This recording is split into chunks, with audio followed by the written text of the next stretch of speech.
mengumumkan surat keputusan pemecatan terhadap Saudara Joko Widodo, Saudara Gibran Rakabuming Raka, dan Saudara Bobi Nasution, serta 27 anggota lain yang kena pemecatan. Belakangan ini publik begitu ramai berbicara tentang soal apa kira-kira langkah politik Jokowi selanjutnya setelah resmi dipecat oleh PDIP. Banyak pihak yang mengaitkan soal bagaimana kemungkinan Jokowi akan bergabung dengan partai politik tertentu di negara ini. Banyak pihak mengatakan Jokowi sangat mungkin akan bergabung dengan Gerindra, sangat mungkin bergabung dengan Golkar, sangat mungkin bergabung dengan Partai Amanat Nasional, ataupun bergabung dengan Nasdem. Mengingat hanya 4 partai politik inilah yang secara terbuka menyatakan ketertarikannya kepada Jokowi untuk menjadi bagian di dalamnya. Gerindra adalah partai yang cukup rasional bagi Jokowi untuk dipilih setelah tak lagi menjadi bagian dari PDIP. Apapun judulnya, Gerindra ini adalah partai pemenang Pilpres. Semua kekuatan politik pastinya tunduk dan tegak lurus dengan keinginan politik Gerindra. Dalam konteks itulah saya kira cukup rasional sebenarnya bagi Jokowi untuk bergabung dengan Gerindra. Tapi jika Jokowi berpikir untuk menjadi kingmaker dan veto player di Gerindra, tentu Gerindra bukan jawabannya. Karena apapun the one and only yang menjadi veto player dan kingmaker di Gerindra hanyalah Prabowo Subianto, bukan yang lain. Bahkan Gerindra bisa besar dan bahkan menjadi Pilpres saat ini itu terletak pada figur kunci, namanya Prabowo Subianto, bukan pada Jokowi. Jadi memang cukup dilematis jika berbicara tentang Jokowi dengan Gerindra. Publik juga tahu, sejak awal memang Jokowi itu dikait-kaitkan dengan Golkar. Bahkan Gibran Rakabuming Raka sebelum resmi deklarasi menjadi wakilnya Prabowo Subianto, saat itu juga dikaitkan dengan kemungkinan menjadi bagian dari Golkar. Dan bahkan setelah terjadi suksesi politik antara Erlangga Hartarto dengan Bahlil misalnya, Jokowi juga dikait-kaitkan soal kemungkinan akan bergabung dengan Golkar. Karena saat itu Jokowi sudah tak lagi mesra, tidak lagi menjadi bagian dari PDIP secara politik. Jadi sebenarnya Jokowi dengan Golkar adalah hal yang sejak awal selalu dikait-kaitkan. Problemnya adalah di Golkar itu banyak faksi politik yang saya kira bukan hanya Bahlil, tapi faksi-faksi kuat di dalam seperti faksinya Abu Rizal Bakri, ada di situ juga faksinya Agung Laksono, ada di situ juga faksinya Akbar Tanjung, ada faksinya juga Yusuf Kala, LBP dan seterusnya dan seterusnya. Mungkin Jokowi dikaitkan dengan Golkar itu mengingat Bahlil itu adalah Jokowi's man. Jadi tidak ada bantahan dalam konteks itu. Tapi kalau melihat secara kalkulatif, Golkar adalah partai kolektif kolegial yang di dalamnya banyak godfather. Tentu Jokowi berhitung betul. Jangan-jangan hanya satu faksi yang menginginkan Jokowi menjadi bagian dari Golkar, tapi tidak dengan faksi-faksi yang lain. Ini yang juga sepertinya sedang dikalkulasi oleh Jokowi.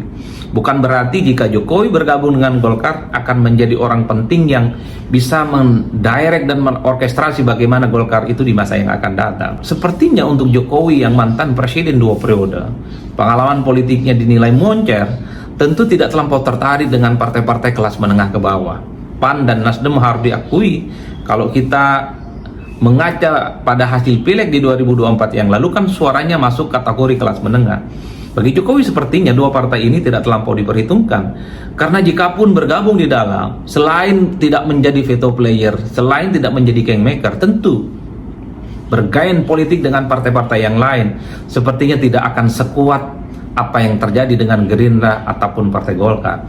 Sejak awal sayalah yang pertama kali untuk mengendorse Jokowi sebagai elit politik yang paling berpengaruh saat ini, itu untuk membuat partai politik yang baru.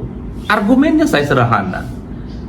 Dulu saya kira kita sering melihat tawuran opini antara PDIP dengan Jokowi dan pendukungnya. PDIP mengatakan Jokowi bukan siapa-siapa. Jokowi tidak akan menjadi apa-apa tanpa PDIP.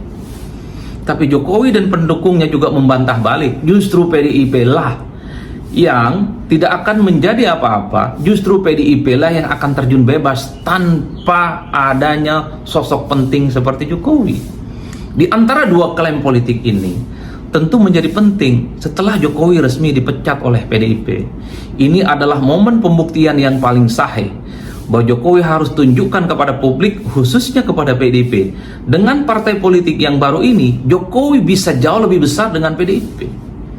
Kita tahu bahwa Jokowi itu adalah sosok yang dinilai memiliki elektabilitas dan popularitas di atas rata-rata.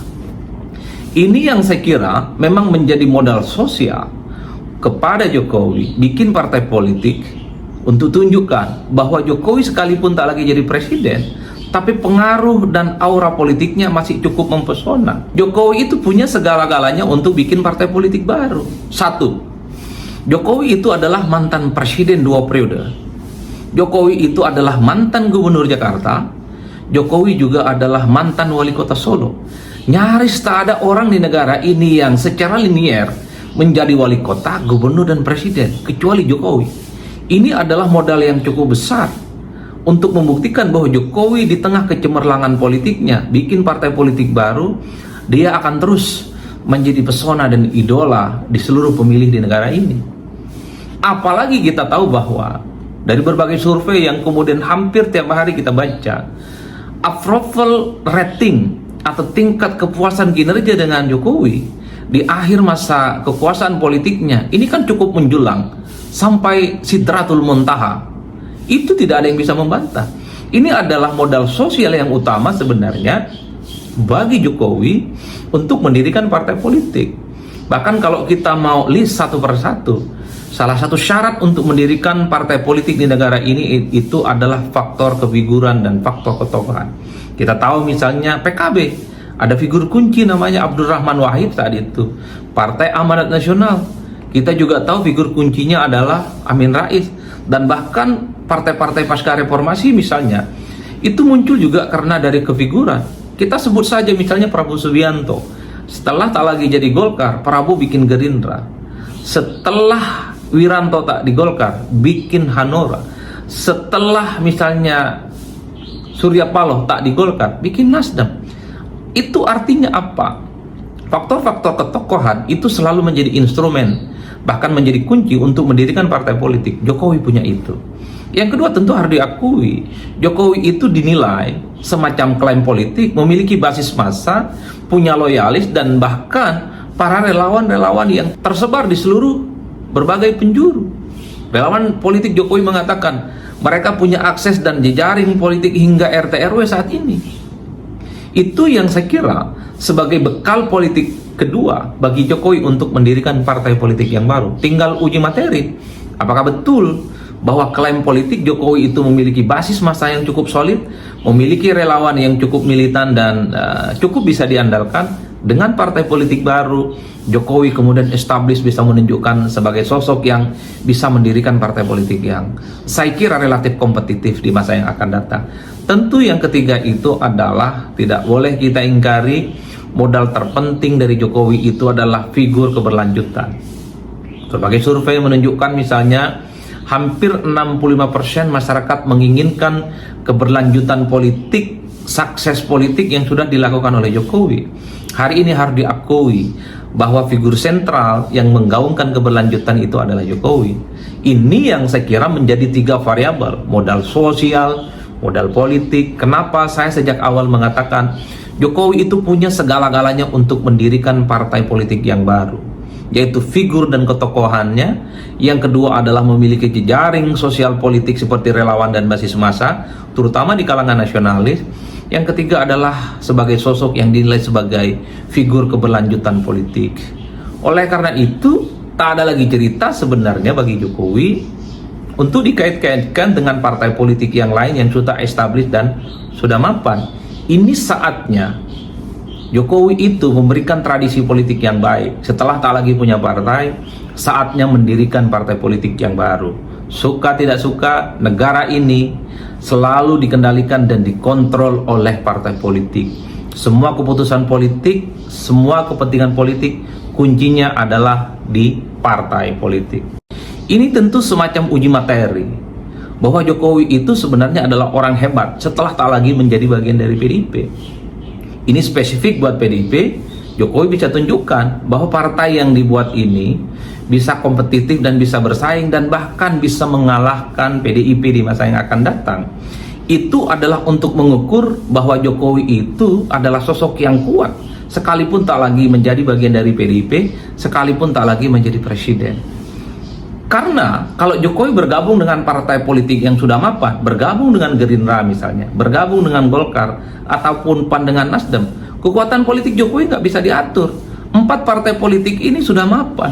Tanpa Jokowi sekalipun, 4 partai ini sudah established, sudah kokoh, dan sudah lolos ke parlemen. Satu-satunya cara menurut saya memang partai politik yang baru ini, yang dibuat oleh Pak Jokowi, adalah harus segera deklarasikan. Ini tentu semua kita bicarakan dalam konteks, kalau kita bicara tentang bahwa Pak Jokowi itu dikaitkan dengan partai politik tertentu. Tapi kalau memang Jokowi itu tidak tertarik untuk menjadi bagian dari partai tertentu, atau tidak tertarik mendirikan partai politik yang baru, saya kira harus kita sudahi diskusi bahwa sebenarnya Jokowi lebih memilih ingin menjadi partai perseorangan. Tidak ingin jadi Gerindra, tidak ingin jadi Golkar, tidak ingin jadi Nasdem, tidak ingin jadi PAN, tidak pula ingin mendirikan partai politik yang baru. Oleh karena itu, ke depan publik tentu tidak lagi akan bicara tentang baiknya Jokowi ikut partai yang sudah mapan atau mendirikan partai politik yang baru. Saya kira di situ konteksnya. Semoga bermanfaat untuk kepentingan politik kita di masa yang akan datang. Ini hanya sekedar saran dan ini hanya sebatas ide-ide yang kemudian muncul untuk meramaikan soal apa langkah politik Jokowi setelah resmi dipecat oleh PDIP.